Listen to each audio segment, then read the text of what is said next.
एक गांव में एक सुखी परिवार रहता था। उस परिवार में 3 भाई और 1 बहन थी। उनके माँ बाप उन चारों से बेहद प्यार करते थे, मगर बीच वाले बेटे से थोड़ा परेशान थे। बड़ा बेटा पढ़ लिख कर डॉक्टर बन गया था और छोटा बेटा भी पढ़ लिख कर इंजीनियर बन गया था, मगर बीच वाला बेटा बिल्कुल गंवार और आवारा किस्म का था। कुछ समय बाद उनके दोनों बेटे डॉक्टर और इंजीनियर ने शादी कर ली और महीनों के बाद ही इनकी बेटी का भी एक अच्छे घराने में विवाह हो गया। मगर बीच वाला बेटा अभी भी कुंवारा ही था। वो अनपढ़ था और कहीं पर मजदूरी का छोटा सा काम करता था। उसको शादी के लिए कोई भी लड़की नहीं मिल रही थी। उसके माँ बाप उससे बहुत परेशान हो चुके थे। अब जब भी उसकी बहन अपने मायके आती तो वो अपने डॉक्टर और इंजीनियर दोनों भाइयों से मिलती थी, मगर बीच वाले भाई से बहुत कम मिलती थी, क्योंकि वो उसे ज़्यादा पैसे नहीं दे पाता था। लेकिन फिर भी वो अपनी बहन से बहुत अधिक प्यार करता था। कुछ समय बाद उनके पिताजी की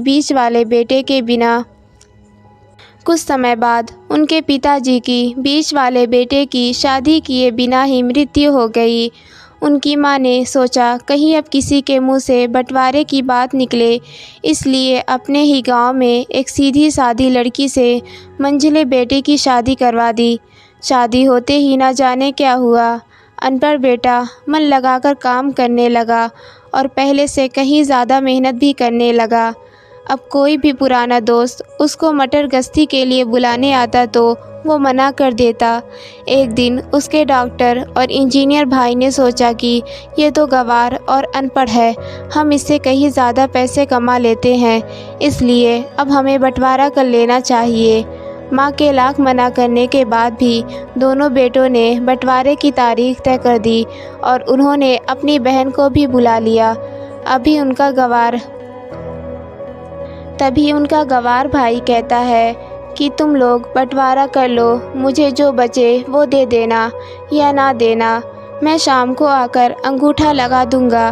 तभी उसकी बहन कहती है, अरे बेवकूफ़, तू तो हमेशा बेवकूफ़ ही रहेगा। ज़मीन का हिस्सा तो आमने सामने बैठकर होता है। और उसकी माँ भी उसे काम पर जाने से रोकती है। उसी वक्त वकील भी वहाँ आ जाता है और कहता है कि आपका सारा हिस्सा मिलाकर 10 बीघा ज़मीन और 1 मकान है। अब ये बताओ किसको कितना हिस्सा देना है, मैं उसी हिसाब से कागज़ बनवा दूंगा। तब गंवार भाई कहता है कि वकील साहब, 5-5 बीघा ज़मीन हमारे दोनों भाइयों के नाम लिख दो और ये हमारा घर है, मेरी प्यारी बहन के नाम कर दो। तब दोनों भाई पूछते हैं कि तू अपने हिस्से में क्या लेगा। गंवार भाई कहता है कि मेरे हिस्से में मेरी प्यारी माँ है। वो अपनी पत्नी की तरफ मुस्कुराते हुए कहता है, क्यों, क्या मैंने गलत कहा। उस गंवार और अनपढ़ की पत्नी अपनी सास से लिपट कर कहती है, माँ से बड़ी वसीयत क्या होगी मेरे लिए। उसी वक्त उसका गंवार पति भी अपनी माँ से लिपट जाता है। गंवार बेटे और बहू के प्यार ने ज़मीन जायदाद के बंटवारे को एक सन्नाटे में बदल दिया।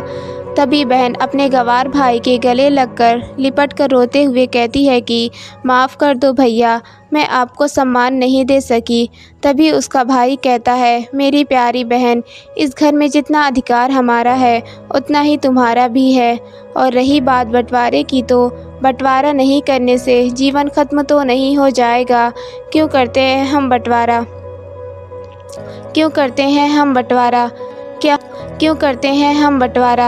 क्या हम एक साथ मिलकर नहीं रह सकते? जैसे हम बचपन में मिलकर खेलते रहते थे, एक साथ मिलकर रहने को ही तो कहते हैं एक अच्छा परिवार। और उसके परिवार को संभालती है एक माँ। तभी उसके दोनों भाई भी बहुत शर्मिंदा होते हैं और वो बंटवारे के सभी कागज़ फाड़ कर फेंक देते हैं। और उस दिन के बाद से उनका पूरा परिवार खुशी खुशी एक साथ रहने लगा।